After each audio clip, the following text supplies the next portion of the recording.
प्रिय बच्चों, आज का जो अपना पाठ है 12वां पाठ विद्याधनम, यानी जो वास्तव में विद्या रूपी धन है वही सबसे महत्वपूर्ण धन होता है।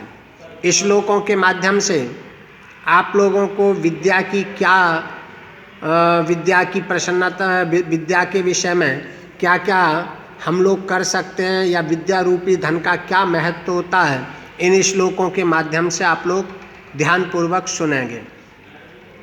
श्लोक है न चौरहार्यम न च राजहार्यम न भ्रातृभाज्यम न च भारकारी व्यये कृते वर्धत एव नित्यम विद्याधनम सर्वधन प्रधानम। यानी विद्या रूपी जो धन होता है उसको न चोर चुरा सकता है, न राजा छीन सकता है, न भाई बांट सकता है और ना ही बहुत बोझ करने वाली होती है। व्यय कृते वर्धते एव नित्यम, यानी जितना इसको खर्च किया जाएगा उतना यह निरंतर बढ़ा करती है। विद्या रूपी जो धन होता है वह सभी धनों में प्रधान होता है।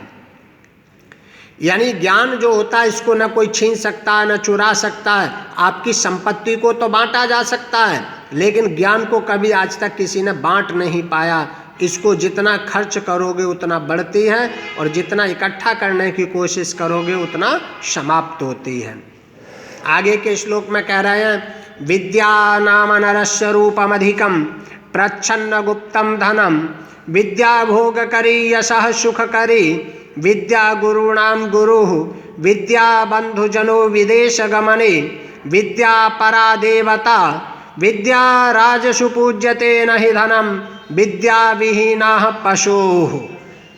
बहुत सुंदर श्लोक है। कहना चाह रहा है विद्या नाम की जो वस्तु होती है वही मनुष्य की वास्तविक सुंदरता होती है और छिपा हुआ धन भी ज्ञान ही होता है।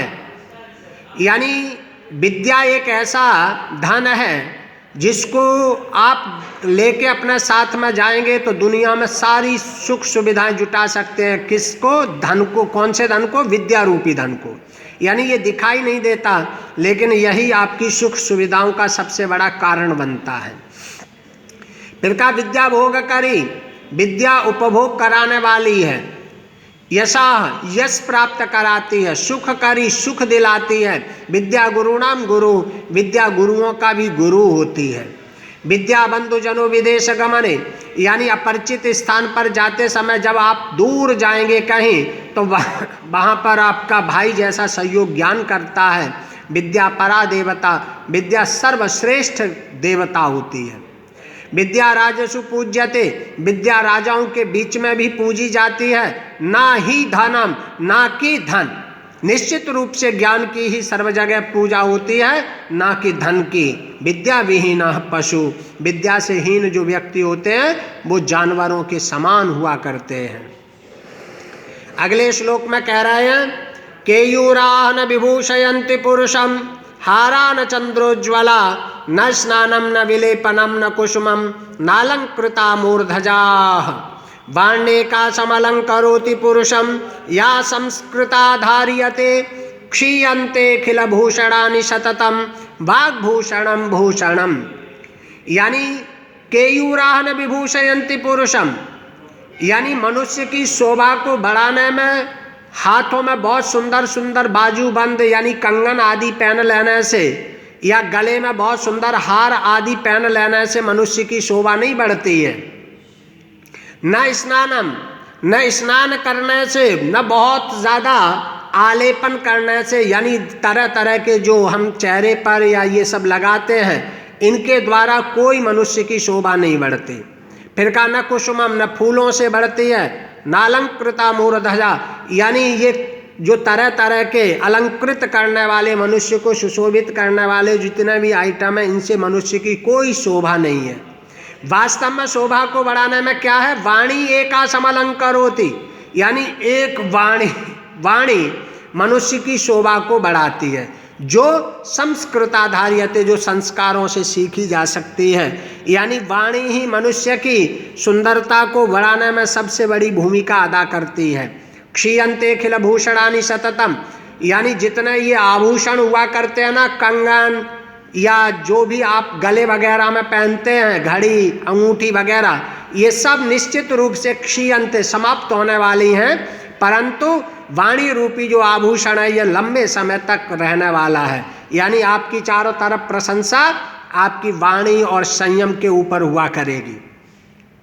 अगले श्लोक में कह रहे विद्या नाम नरस्य कीर्ति रतुला भाग्यक्षये चाश्रया धेनु कामदुघा रतिश्च विरहे नेत्रम तृतीयम च सा सत्कारायतनम कुलस्य महिमा रत्नैर्विना भूषणम तस्मादन्नमुपेक्ष सर्व विषयम विद्याधिकारम कुरु।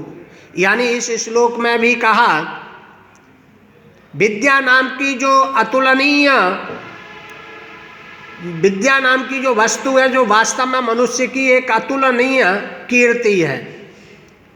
यानी भाग्य यदि कमजोर पड़ता है तब यही हमारी आश्रय बना करता है।